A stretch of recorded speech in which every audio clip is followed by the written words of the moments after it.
And let's start with a little crossover. The Caitlin Clark NBA crossover, Caitlin Clark's debut as an NBA analyst on NBC. So the ratings were just released for that Lakers-Knicks game on Sunday, and it was the most watched regular season Sunday night NBA game since 2002. They had 4.5 million viewers on NBC, and it peaked at 5 million. Clark just shook the sports world. NBC gave her a microphone for one NBA game, and the results were insane. Ratings skyrocketed, records got shattered, and executives are already begging for more. She wasn't even on the court, yet she dominated the internet. Let's break down what happened and why NBC can't stop calling her back. But first, drop a comment. Did you watch Caitlin as an analyst, or are you just hearing the hype now?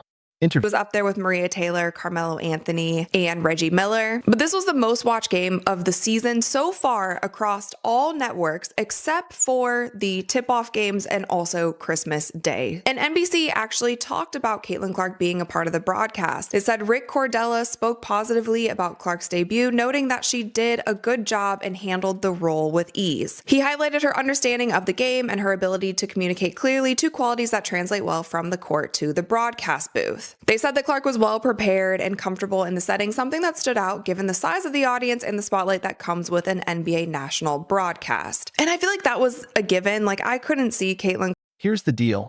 NBC's Sunday night basketball doubleheader just shattered expectations. The Lakers versus Knicks game at Madison Square Garden pulled in 4.5 million viewers across NBC and Telemundo.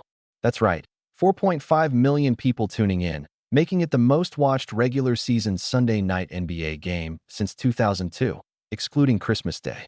Context matters, sure. Sunday night national broadcasts are new. But let's be real.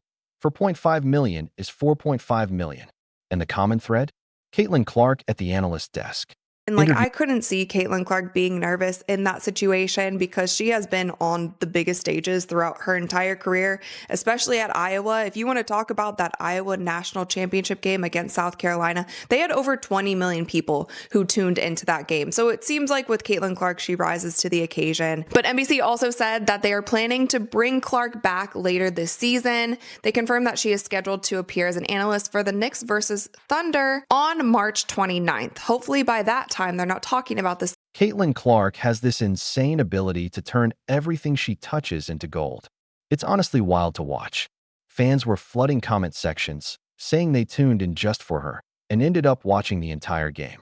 Some even admitted it was their first NBA game all season. That's the kind of magnetic pull she has right now.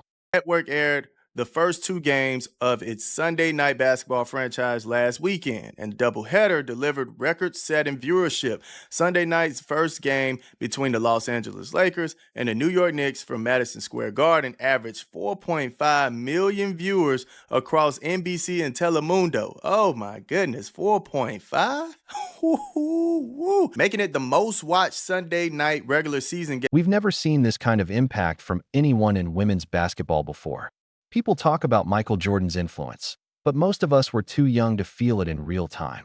With Caitlin Clark, though, we're witnessing it live, and the numbers don't lie.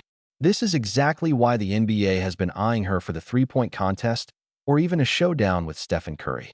With viewership slipping, Caitlin is the exact star who can move the needle for All-Star Weekend. Actually goes back to where the NBA was saying they needed Caitlin Clark to come over and shoot in the three-point contest, or at least have that contest against Stephen Curry, because they need her.